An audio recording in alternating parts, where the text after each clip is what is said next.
प्रिय विद्यार्थियों नमस्कार। हिंदी की ऑनलाइन शिक्षण व्यवस्था में आप सबका हार्दिक अभिनंदन स्वागत। आइए प्रारंभ करते हैं हिंदी का शिक्षण।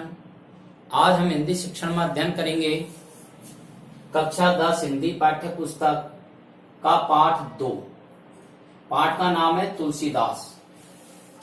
इस पाठ के पद्यांश क्रमांक 1 की सप्रसंग व्याख्या, यह लिखा हुआ है पद्यांश की सप्रसंग व्याख्या कीजिए।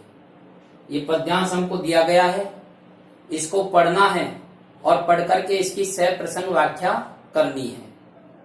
तो जैसा इसमें पूछा गया है कि जब हम व्याख्या करते हैं तो व्याख्या के 3 चरण होते हैं। उसमें से एक चरण है प्रसंग, दूसरा चरण होता है व्याख्या और तीसरा चरण होता है विशेष। यदि हम प्रसंग की बात करते हैं तो प्रस्तुत पद्यांश हमारी हिंदी की पाठ्य पुस्तक क्षितिज भाग 2 के पाठ 2 से लिया गया है। पाठ का नाम तुलसीदास है। यह पद्यांश महाकवि तुलसीदास द्वारा रचित रामचरितमानस के लक्ष्मण परशुराम संवाद से संकलित है।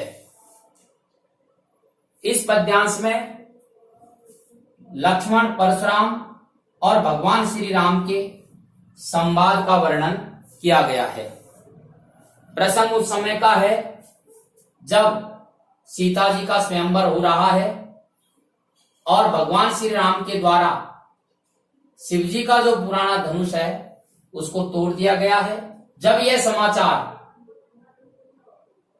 परशुराम जी के पास पहुंचता है तो वह राजसभा में पधारते हैं और अत्यंत क्रोध के वशीभूत होकर के समस्त राज समाज से ये प्रश्न पूछते हैं कि शिव जी का धनुष किसने तोड़ा है।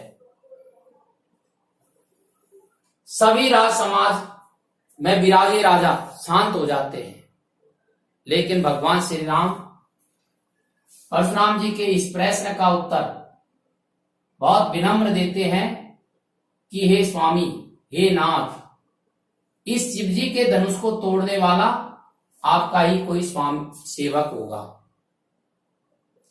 जब भगवान श्री राम इस बात को बताते हैं कि शिव जी को के धनुष को तोड़ने वाला आपका कोई सेवक होगा, तो इस बात को सुनकर के परशुराम जी और अधिक क्रोधित हो जाते हैं और कहते हैं कि यदि वह सेवक है तो उसको सेवक जैसा कार्य करना चाहिए।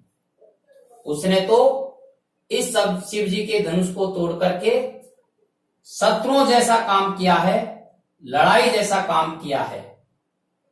और सुनिए राम, जिसने भी शिव जी के धनुष को तोड़ा है वह सहस्रबाहु की समान मेरा शत्रु है।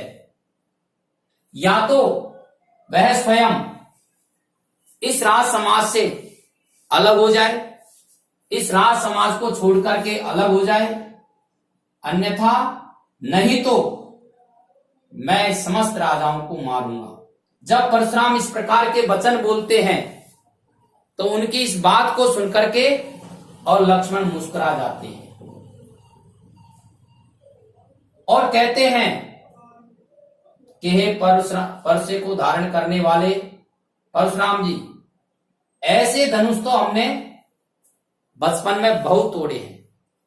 बहु धनु तोरी लड़काई, ऐसी धुनैया तो हमने बचपन में बहुत तोड़ी हैं, लेकिन आपको ऐसा क्रोधित होते हुए हमने कभी नहीं देखा।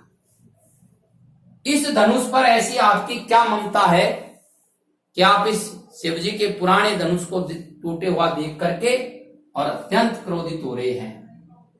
लक्ष्मण की यह बात सुनकर के परशुराम का क्रोध शांत नहीं होता है, अपितु वह क्रोध और अधिक बढ़ जाता है और अत्यधिक क्रोधित होकर के भृगुकुल के केतु यानी पताका के समान परशुराम जी लक्ष्मण को डांटते हुए कहते हैं, अरे ओ नर बालक, अरे ओ राज बालक, तेरी मृत्यु निकट है। तू काल के वशीभूत हो रहा है, तेरी मौत तुझे बुला रही है, तू संभल करके बोल। यह शिव जी का धनुष जिसके बारे में सारा संसार जानता है, उसको तू दुनिया कह रहा है। ये सामान्य धनुष नहीं है, यह वह धनुष है जिसके बारे में सारा संसार जानता है। इस प्रकार से भगवान श्री राम, लक्ष्मण और परशुराम के बीच यह संवाद चलता है। अब व्याख्या, और व्याख्या के बाद विशेष। तो विशेष में कुछ कठिन शब्द हम लिखेंगे। शंभुधन, शिव जी का धनुष, भंजन प्लस हारा, दौड़ तोड़ने वाला, भ्रगुकुल केतु, भ्रगुकुल के केतु समास है यहां पर। इसके बाद में भाषा, तो इसकी जो भाषा है वह अवधि है, क्योंकि तुलसीदास जी एक ऐसे कवि हैं जिनका अवधि और ब्रज दोनों भाषाओं पर समान अधिकार है। इसकी जो शैली है वह प्रबंध शैली में लिखा गया है, और इसका जो छंद है वह चौपाई छंद है, और दोहा छंद का इसके अंदर प्रयोग हुआ है। इस प्रकार से भाषा, शैली, छंद और अलंकार, इसके बारे में हम इसका वर्णन विशेष में करते हैं।